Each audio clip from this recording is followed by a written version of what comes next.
So welcome everyone. I'm Karen Hoarding, Executive Director and CEO of the Society. Welcome to the FY21 Society of Women Engineers membership meeting. Please note that this meeting, including the following town hall, is being recorded. The recording will be posted to our Altogether blog by November 3rd. At any time, if you do have questions for the town hall, you can put them into the Q&A. We will be monitoring that here. We will probably kind of theme things as we get to the questions during the town hall section, but please do feel free to put those in at any time. The membership meeting includes reports on the current state of the organization, reports on the financial status of the organization, and an open forum for members to ask questions and make comments. The open forum portion of this meeting is the town hall, which will take place immediately after the invitation for next year's annual conference. Please note that folks are in a listen-only mode, so please use the Q&A to ask those questions. Since there is no business requiring deliberation at the membership meeting, a quorum does not have to be certified. I will now introduce the FY21 SWE Board of Directors. I will ask each director to raise her hand as her name is called. I know we have a few people that may have had conflicts today because of business or teaching things that were going on. So not everyone may be able to join us. So first is Heather Doty, SWE President. Rachel Morford, President-elect. Lindsay Roberts McKenzie, Treasurer. Barbara Brockett, Director. Maisha Gray Diggs, Special Director. Rose Margaret Akung Aitua, Special Director. Carrie Greenfelder, Director. Dana Johnson, Director. Karen Ramsey Item, Director. Eileen Velez Vega, Director. Alexis McKittrick, Speaker of the Senate. Kelsey Harper is our Collegiate Director. She did have a work conflict. And then myself, Karen Hoarding, Executive Director and CEO. Also joining us for this morning's presentation is Sandy Postal. Sandy, if you could turn your camera on. Sandy is Chair of SWE's Board of Trustees. There's Sandy. And I know a few other members of the Board of Trustees are with us this morning as well. I see Esther Barbudo, I see Kim O'Rourke, Paula McDonald. If I've missed anybody, let me flip my screen here. Mary Studlick, Cassie Janikos, Deb Stromberg. I think I got everybody. So welcome. We appreciate all of you being here this morning. I'm going to just advance my screen. Our next order of business is, as is tradition, let us remember and recognize the members of the Society who have passed away this year. May we always remember their contributions to the Society as well as their accomplishments as engineers and leaders. Rose Datesman, Isabella Carl, Martya Kindya, Claire LaPlante, Mary McCarthy, Tina Malili, Mildred Parrott, Michael Russo, and Shoshana Shaham, and all other members of SWE who have passed this year. Let us remember them with a moment of silence.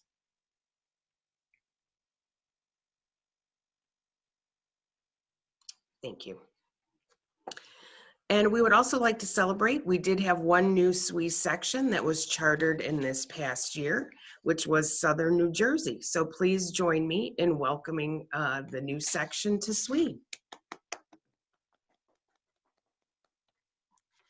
Okay, and now I think first up is going to be Heather Doty with the FY21 President's Report.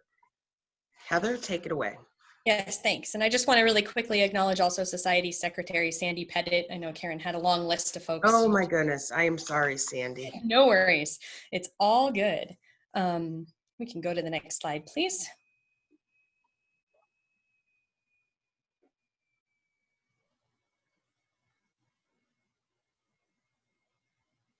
Are we a little, oh, there we go.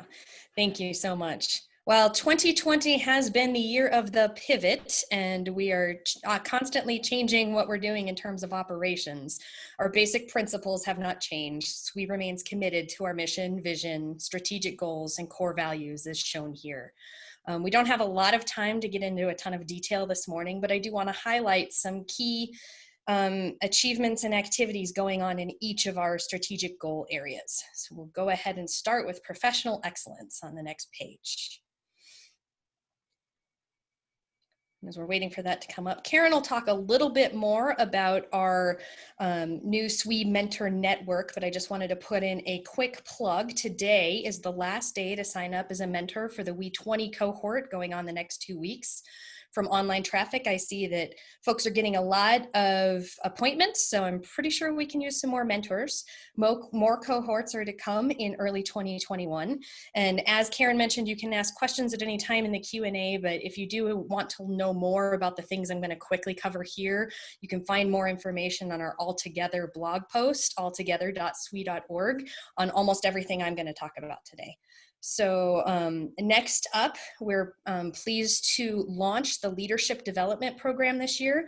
This is a revamp and rebrand of what was previously known as the SWE Future Leaders, or SWEFUL program. We're providing the opportunity for up-and-coming collegiate leaders to participate in early and advanced tracks. Those tracks are based on their previous SWE knowledge, not on their year in school. They'll get some training and education, as well as the opportunity to apply that learning on projects to benefit SWE. So we're excited to welcome this year's cohorts of Leadership Development Program participants.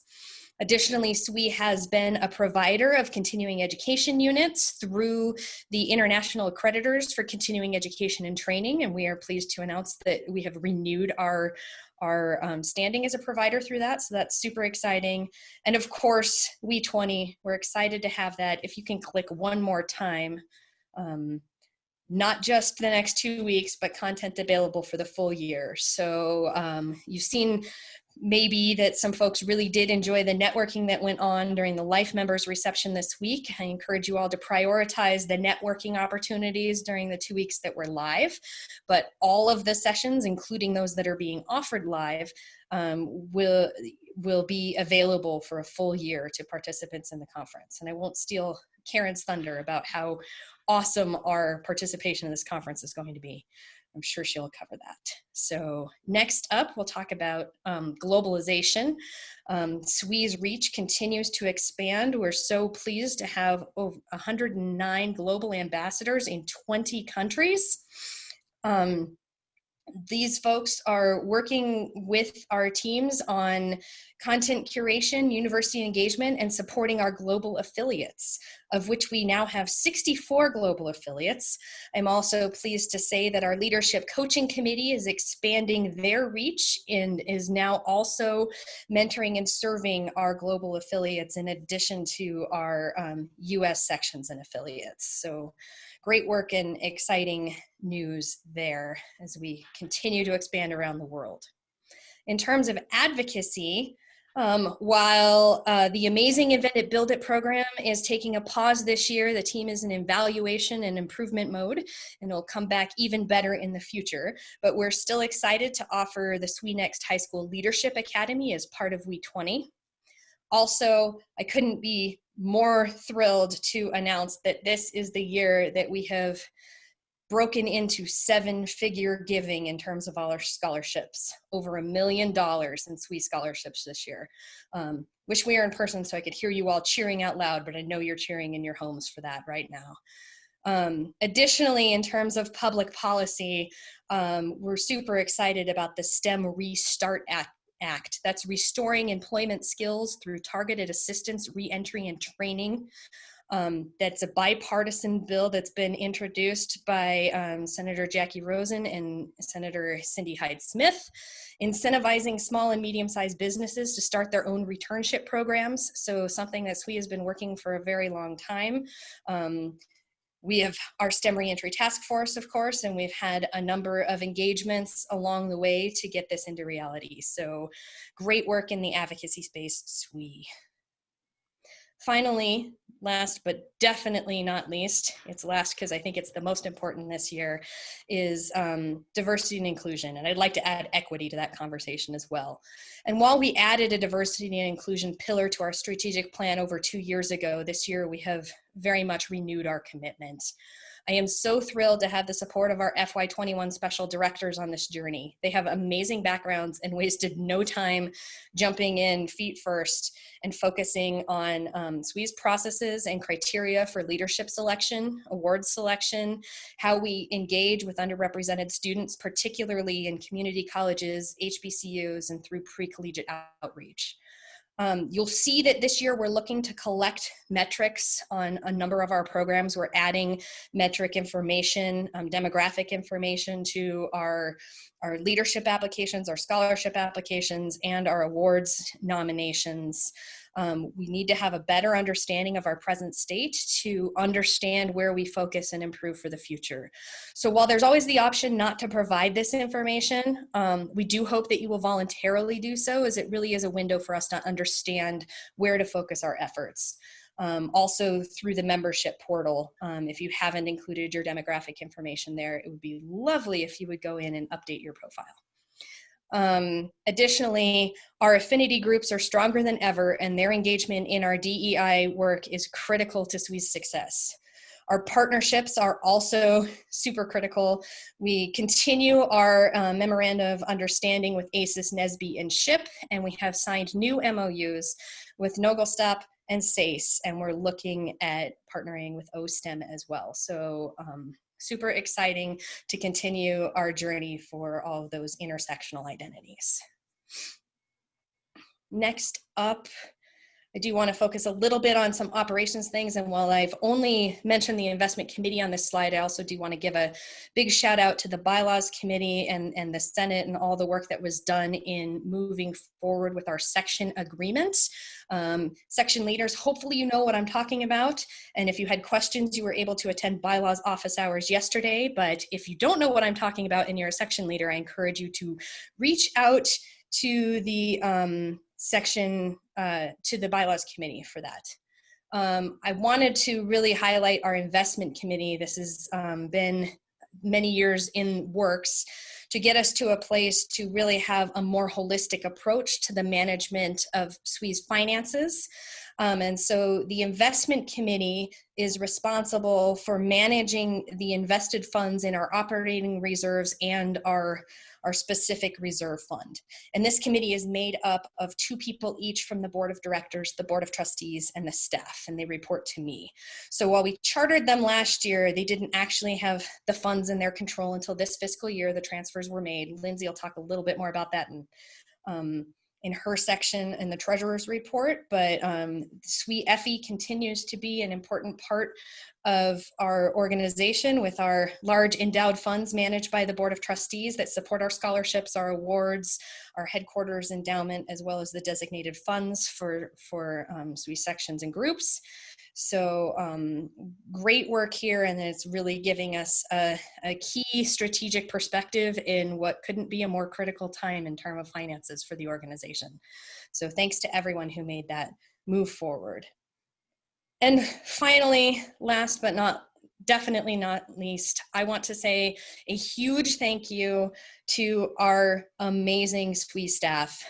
You all may have some glimpse, but probably not a clue as to the amount of work and energy and dedication and effort that team has made in keeping SWE running from their homes, transitioning this huge conference, which is not that much smaller in size, to a fully virtual format, and continuing to get accolades from all of our partners on how professional and how dedicated this team is. We couldn't do it without you. Thanks, Karen and your staff.